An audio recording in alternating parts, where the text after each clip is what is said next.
Surveillance footage captured a man falling to the ground as people ran away.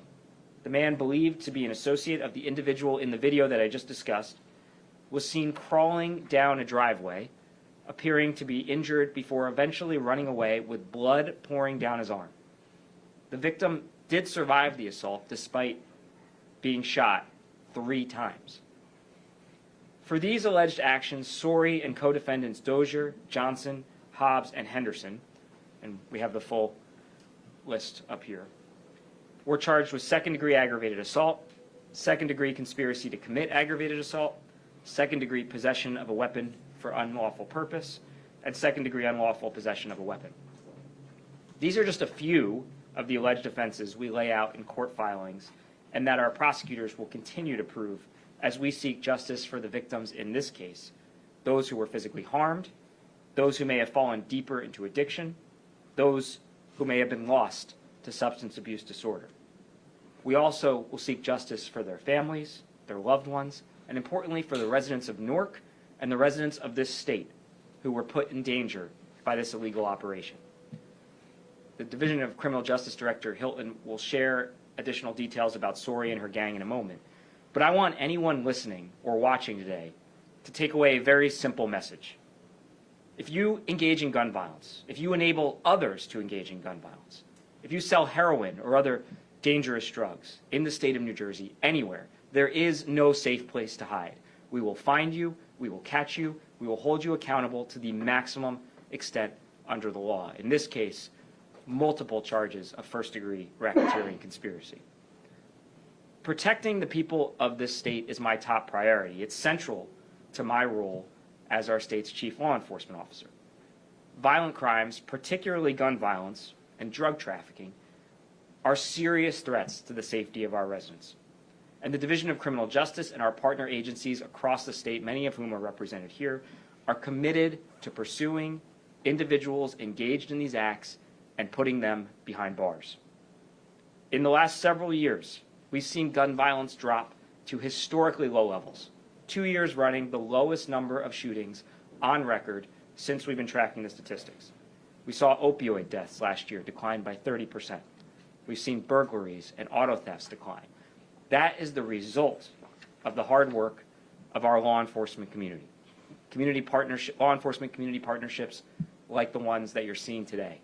These cases do not happen by accident. They happen based on dedicated work by career law enforcement officers throughout our state who put the public safety, in many cases, ahead of our own. And we've seen that time and again, and it's no greater example of it than the folks standing behind me. The Newark Intelligence Unit obviously has lived that this year. They lost one of their own, Detective Joseph Escona, and I want to again extend my most heartfelt condolences to the entire Newark police family. Even after that tragedy, that unit and the women and men of the Newark Police Department, under the direction of Chief Morris, Director Miranda, continued to put the public safety first. This work continued after that shooting. And as a result, 26 dangerous individuals have been apprehended and will be brought to justice. And so when we talk about why shooting numbers are down, why drug overdoses are down, it's because of the work of the men and women behind me and the prosecutors in our office and in agencies throughout this state who are holding people accountable when they terrorize our communities, when they hurt our residents. And we are not going to stop until those numbers get to zero. So I want to thank, again, the Newark Police Department under the leadership of Director Miranda and Chief Morris. I want to thank as well Lieutenant Sean Powell and Captain Patricia Rodriguez-Alfieri. I want to thank the many members of the Elizabeth Police Department under the leadership of Chief Saka and Director Graves, who assisted the Division of Criminal Justice takedown operation. And I want to honor the law enforcement efforts throughout our state that is absolutely working in keeping our state safer. I also want to thank our Division of Criminal Justice, the many members of our Division of Criminal Justice who worked on this case, including especially Chief Powell, Deputy Chief Williams, Bureau Chief Cassandra Montalto, Deputy Attorney General Ben Forrest, and Sergeant Scott Capone. And I also want to thank our state police and, in absentia, Colonel Callahan and the rest of the state police leadership for their work and assistance in investigating this case. It is now my honor to turn the podium over to the Director of the Division of Criminal Justice, someone, by the way, you've seen quite a bit of recently, a more than 20 defendant case in a mob takedown, one of the largest mob takedowns. 39, excuse me, thank you. You know, that's why she's here, she keeps me on check. 39 defendant mob takedown, one of the largest in recent history. Not too long ago, we were together talking about 500,000 doses of opioids and fentanyl being taken off the street, and yet another 22 defendants? Oh, opioids, I'm trying to remember. Over 20 defendants in that case. What you're seeing is that we're not just going after low-hanging fruit, we're going after the most serious offenders. We're building cases that take down the entire operation, and that is why the numbers are dropping the way they are. So I'll turn it over to Director Hilton. Thank you, General. Good morning, and thank you all for being here. Today marks a significant step forward in our continuing efforts to dismantle violent criminal organizations operating in our state. As you heard from Attorney General Platkin, we are here today to announce the takedown of what is alleged to be a dangerous and highly organized criminal enterprise known as the II Queen Street Blood Gang. This enterprise is accused of brazenly operating in Newark, openly selling drugs, and routinely using violence as a tactic of its illicit business model. Following a long-term, multi-agency investigation led by the Division of Criminal Justice in partnership with the Newark Police Department's Intelligence Unit, as well as other law enforcement agencies like Elizabeth Police Department and the New Jersey State Police, 26 individuals have been charged with serious crimes. I counted the total before we got into the room. There are 187 total charges related to these defendants. This was an enormous undertaking by law enforcement. They employed numerous methods to complete this investigation, including wiretaps, electronic surveillance, physical surveillance, undercover buys, search warrants, phone and financial records analysis. The list goes on. The numerous crimes alleged in these complaints are not street-level disconnected events. They're organized violence. This gang allegedly operated with a hierarchical structure with clearly defined roles, codes of conduct, and a willingness to use deadly force to protect their territory, settle scores, and fuel their narcotics business. At the top of this organization was Rabia Sori, who is alleged to have issued orders, directed retaliatory shootings, and managed the flow of guns and drugs into New Jersey communities.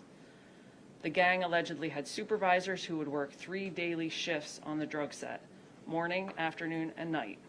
Robert Walton, Lateef Holly, and Eugene Sparrow, listed on the chart, are alleged to have been these supervisors.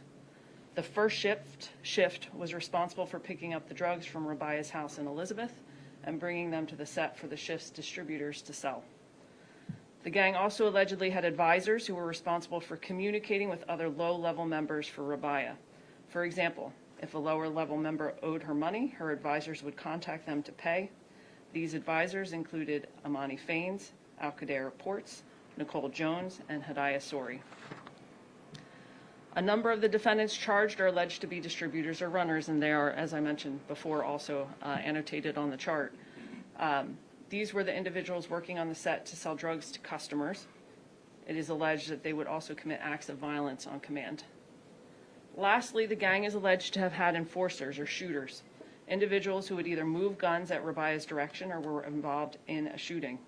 These individuals included Jaquan Dozier, Anari Hobbs, Jasmine Henderson, Jonathan Harris, Amir Reynolds, and Eugene Sparrow, all of whom have been charged with aggravated assault or weapons charges. Through this structure, the enterprise is accused of creating a self-sustained ecosystem of violence and fear, with a reach that extended across Newark, East Orange, and other nearby communities. Violence wasn't incidental, it was strategic. Those who owed drug debts were pressured to commit crimes to pay them off. Guns were stored off-site in rental storage units to evade detection, including one situation where an assault firearm was recovered from a U-Haul facility directly tied to the enterprise. 22 of the 26 defendants face first-degree racketeering for their role in this highly structured criminal drug enterprise. If convicted of a first-degree offense, they face 10 to 20 years in prison.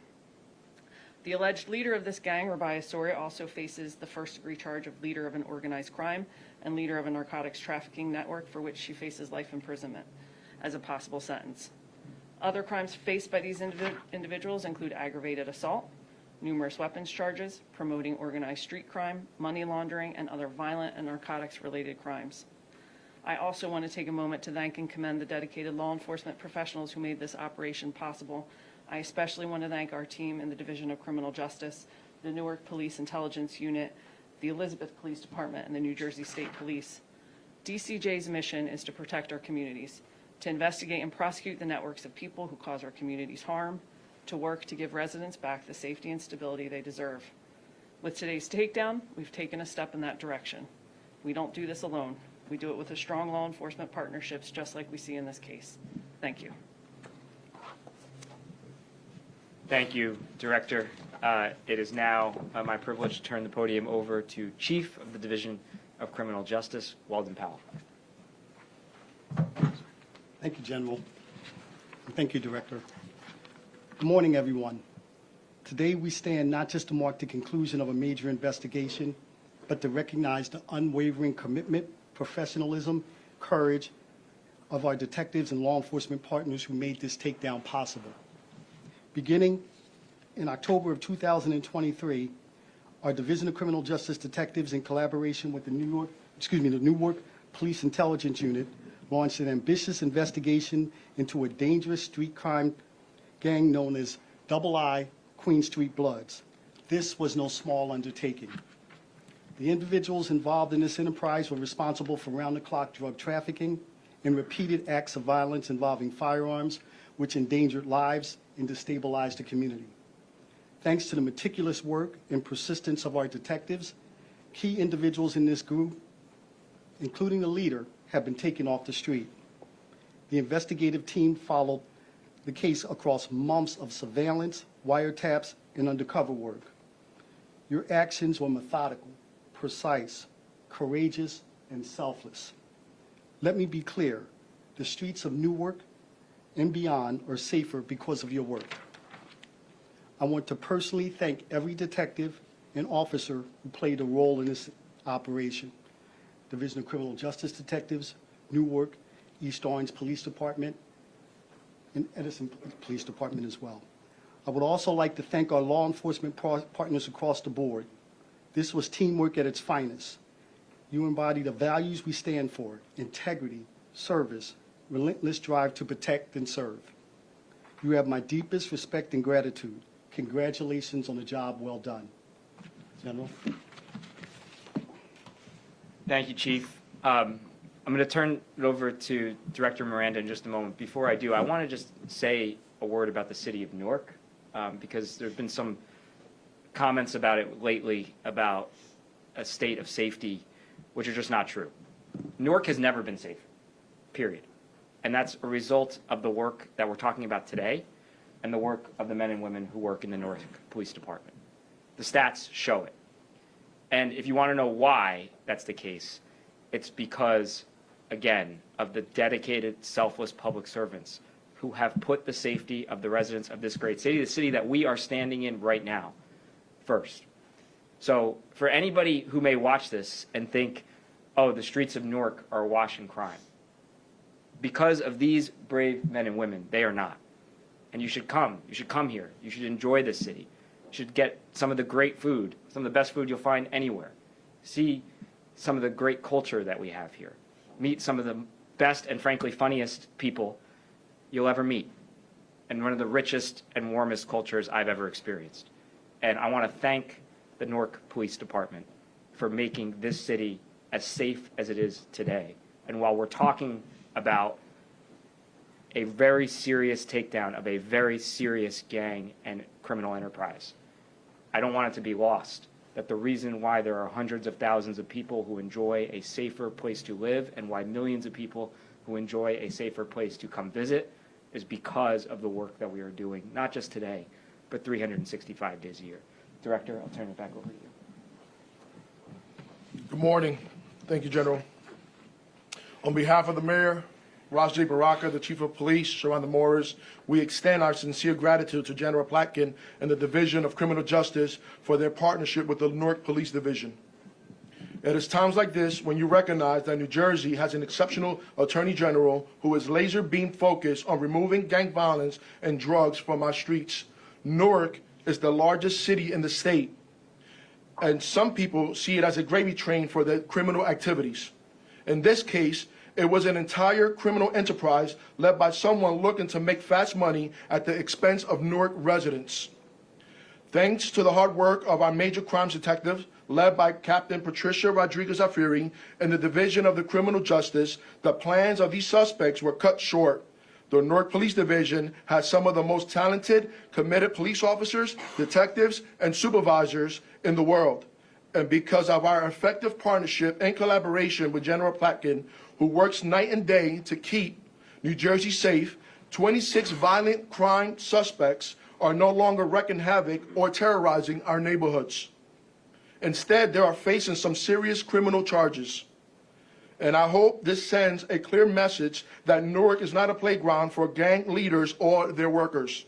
Thank you again, General Platkin, for advancing this great partnership and collaboration with the Newark Police Division. Thank you. Thank you, Director. I'm happy to take a few questions. Is there any connection between this takedown or this operation and the fatal shooting of Detective Ascona? I believe it's the leader's son who's accused. So it is not the leader's son. We cannot rule out a family relationship, but in terms of criminal activity, no evidence of any connection at this time. Have all of these defendants appeared in court yet? I'll let Director handle it. Not all of them have appeared in court yet. A few of them, 6, have not been arrested yet.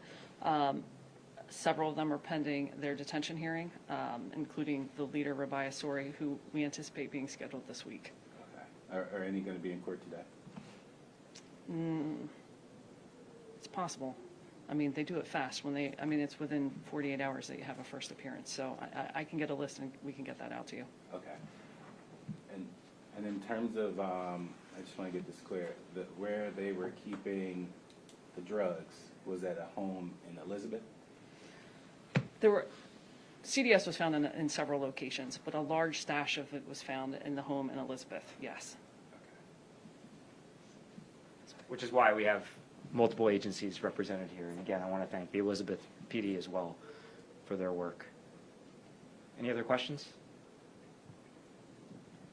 I want to thank you all for coming, and I want to thank again the women and men of the Newark Police Department, the Elizabeth Police Department, the Division of Criminal Justice, the state police, and all law enforcement for working tirelessly to keep this state safe.